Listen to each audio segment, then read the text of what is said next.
Olá, boa noite. No AL2 de hoje você vai ver que um homem denunciado pela companheira de praticar violência doméstica morreu ao reagir a uma abordagem policial no centro de Maceió. Chuva causa estragos em várias cidades de Alagoas. E tem ainda os jogos, todos os detalhes dos jogos do Campeonato Alagoano e da Copa São Paulo de Futebol Júnior. O AL2 é daqui a pouco, depois da novela das 6. Até já.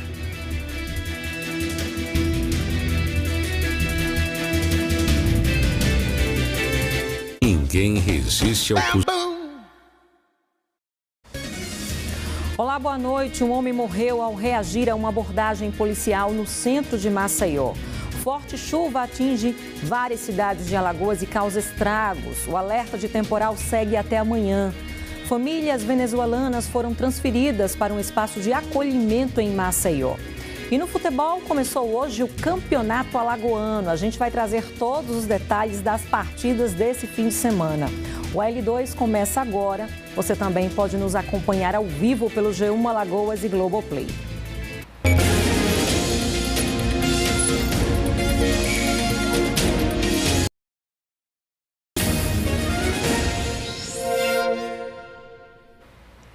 A gente abre essa edição falando dos estragos do temporal em Arapiraca. Hoje, moradores e comerciantes ainda estavam assustados com a quantidade de água que caiu.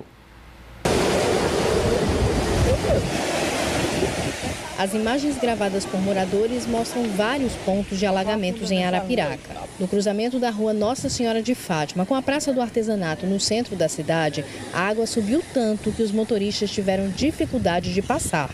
Na Avenida Pio XII, ninguém se arriscava. Na Avenida Pio XII, não passa nada. O ideal aqui é voltar, de frente a Danco. Passa nada, sabe que é nada. Esse motorista ficou parado na rua Antônio Simão, no bairro Canafístula. A água barrenta desceu e deixou o trecho intransitável.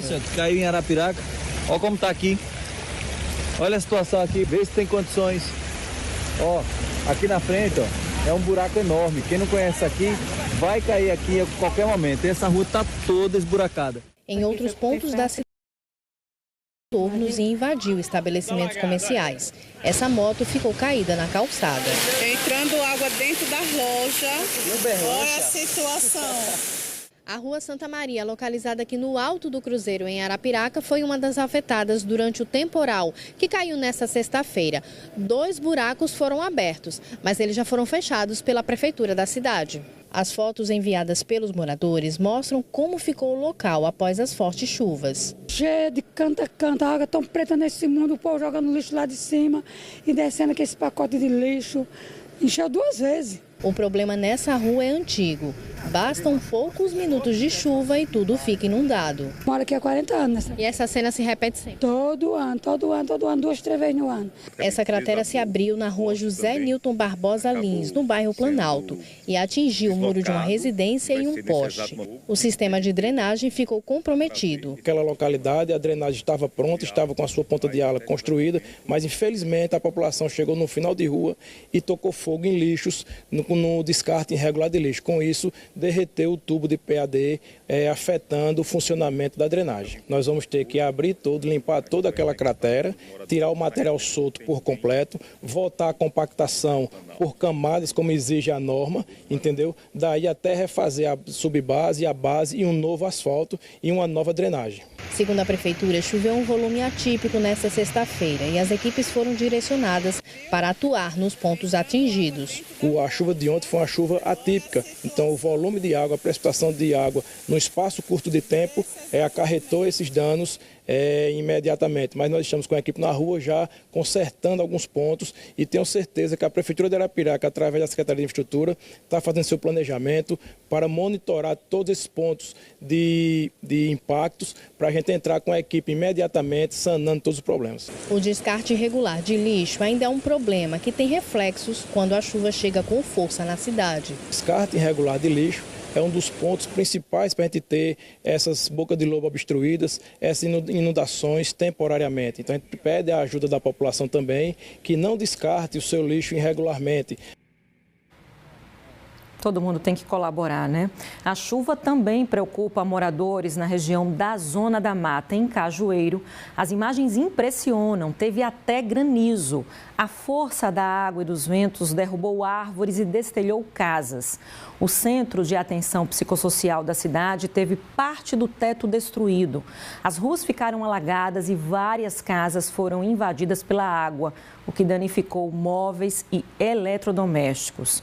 A ventania também atingiu a cidade de Campestre. Uma árvore caiu no meio da rua, uma tenda foi arrastada e o teto de um posto de gasolina também ficou danificado por causa dos ventos fortes.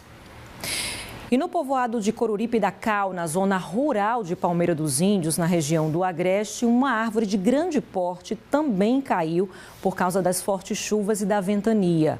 A queda ocorreu em uma estrada de barro que ficou totalmente bloqueada até a chegada dos bombeiros, que precisaram cortá-la para liberar a via. E o alerta de risco de temporais com raios e ventos fortes para a região do Agreste e Sertão do Estado está valendo até amanhã. Vamos falar ao vivo agora com a repórter Ana Cláudia. Ana, boa noite para você, bem-vinda. Toda essa chuva que tem caído, que caiu especificamente ontem, está dentro da média do esperado? Tá sim, Cris. Está previsto de acordo até com esse alerta que foi emitido pela Secretaria de Estado do Meio Ambiente e Recursos Hídricos aqui de Alagoas. Boa noite a você, boa noite a todo mundo que nos acompanha aqui no L2. A previsão é justamente de pancadas de chuva, ventanias e também raios para as regiões Agreste, Sertão e Sertão do São Francisco. Mas o que ocasionou essa chuva, né? Quem vai explicar para a gente é o meteorologista Henrique Mendonça. Vamos acompanhar a partir de agora. O que ocasionaram as fortes chuvas em algumas cidades do Sertão e Agreste de Alagoas no dia de ontem, sexta-feira, foram basicamente duas situações: as temperaturas elevadas associadas com a umidade. E em virtude disso, ainda no decorrer da última sexta-feira, dia 10, a nossa superintendência confeccionou um aviso meteorológico por ocasião dessas possibilidades de pancadas de chuvas rápidas, mas fortes, em algumas cidades dessas regiões. E isso se confirmou. Esse aviso meteorológico ele segue vigente até o próximo domingo, dia 12, e ainda hoje, sábado, dia 11, e amanhã, domingo, dia 12, ainda há previsão de possibilidade associadas a rajadas de vento ainda sobre essas regiões do oeste do estado. E como o meteorologista falou, há possibilidade de chuva também para esse domingo. Nas regiões do litoral, Zona da Mata, Agreste e Sertão, há possibilidade de chuva pela manhã e também à noite. Temperatura varia entre 21 e 36 graus. No Baixo São Francisco, a previsão é de pancadas de chuva pela manhã e tarde, com mínima de 31 graus. E em Maceió também pode chover rápido pela manhã e à noite. Mínima de 23, máxima de 31 graus. Lembrando, Cris, que é importante que a população fique em alerta e, em qualquer ocorrência, acionar a Defesa Civil e também o Corpo de Bombeiros. Eu volto com você no estúdio. Pois é, não pode esperar muito tempo não, tem que chamar, ficar atento. Obrigada, viu, Ana, pelas suas informações, a gente se fala daqui a pouco. E amanhã é dia de Gazeta Rural, Nick Maroni traz os destaques pra gente. Boa noite, Nick. Olá, muito boa noite para você e para quem acompanha as notícias aqui no L2. No Gazeta Rural de amanhã, você vai ver que os produtores rurais precisam retificar o Cadastro Ambiental Rural, o CAR. Vamos conhecer algumas alternativas naturais que podem substituir o uso de agrotóxicos. E você vai ver ainda os cuidados para manter as plantas saudáveis durante o verão. E é claro, vamos aprender juntos a fazer uma deliciosa cuca de banana caramelizada. É uma delícia. Eu espero você amanhã, logo após a Santa Missa. Até lá. E no Baixo São Francisco, esse fim de semana, tem programação cultural e religiosa em homenagem ao Bom Jesus dos Navegantes, lá em Penedo. Amanhã, ao meio-dia, começa a procissão pelas ruas de Penedo em direção ao cais do Porto. Uma das embarcações vai navegar pelas águas do Velho Chico com a imagem de Bom Jesus. Todos os anos, a tradicional procissão fluvial atrai dezenas de barcos e centenas de fiéis. A programação encerra com a celebração da Santa Missa por volta das 6 da noite, fechando a programação dessa edição de 2025. E 32 famílias indígenas venezuelanas da etnia Warao foram transferidas para o espaço de acolhimento destinado a elas pela Prefeitura de Maceió. Ontem, o Ministério Público Federal se reuniu com vários órgãos para tratar sobre os desafios específicos para essas famílias. Assunto que a gente volta a falar com a repórter Ana Cláudia. Ana, explica para a gente o que é que ficou definido nessa reunião. Cris, uma preocupação é sobre a convivência interna das famílias e também que sejam atendidas todas as necessidades delas. Essas famílias, elas anteriormente estavam na casa de Ranquines e agora 137 pessoas foram transferidas para esse espaço de acolhimento que fica no Vilage Campestre. Apesar de ele não estar totalmente adequado, a Prefeitura diz que já dá para receber as famílias e elas vão ficar passando por acompanhamento de antropólogos, assistentes sociais, nutricionistas. O Ministério Público Federal ele vai continuar acompanhando tudo isso, né, e acompanhando as medidas que serão adotadas em benefício a essas famílias. Quem vai falar mais sobre isso é o Ivan Soares, ele é antropólogo do Ministério Público Federal. Vamos acompanhar. O Ministério Público, o doutor Eliabe, que é o procurador da República titular do assunto, solicitou um cronograma da Prefeitura para que pudesse acompanhar e marcamos uma visita técnica e uma outra visita decisória para ainda no mês de janeiro, quando iremos verificar as condições dessa adequação. Uma coisa que se coloca como desafio para esse outro momento são 137 pessoas, necessidade de sua autonomia. Alguns grupos dentro deste grupo grande defendem essa autonomia já. E a Prefeitura se mostrou interessada nesse aspecto, os órgãos estão também voltados a promover essa autonomia financeira que eles precisam, ou seja, dotarem de condições para que eles consigam ser absorvidos pelo mercado de trabalho. Acreditamos que com a união dessas instituições que cumprem um papel institucional determinado pelo Estado brasileiro de acolhimento aos migrantes estrangeiros, nós conseguiremos chegar a bom termo.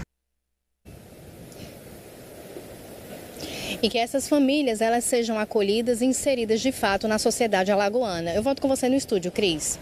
É verdade, Ana. Obrigada, viu, pelas suas informações.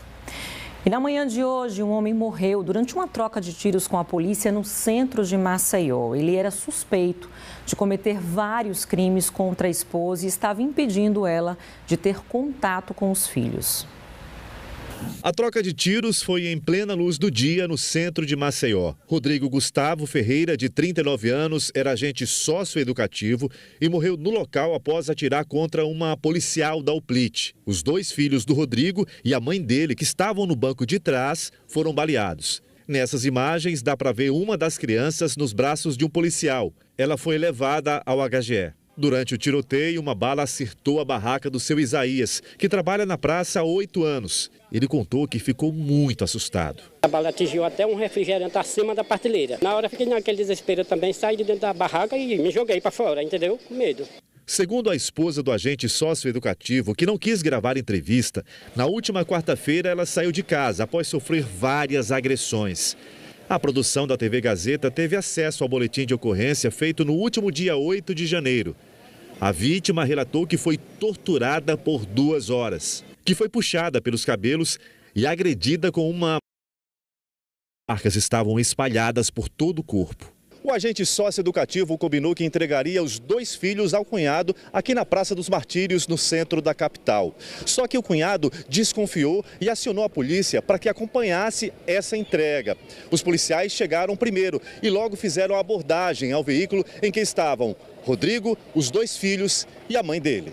Ao chegar, desceu a nossa policial feminina, ela foi até esse veículo, ao abordar o cidadão, baixou o vidro, ela começou a conversar com ele, né, ele se identificou, ela pediu para que ele descesse do veículo para continuar a conversa, a entrevista ali, que geralmente a gente faz a entrevista, saber realmente se ele estava armado, se não estava armado, qual o procedimento ali para ser tomado, né, para até tomar pé da situação. Durante a abordagem, a policial pediu para que ele descesse do veículo, mas Rodrigo não obedeceu e pegou a agente de surpresa.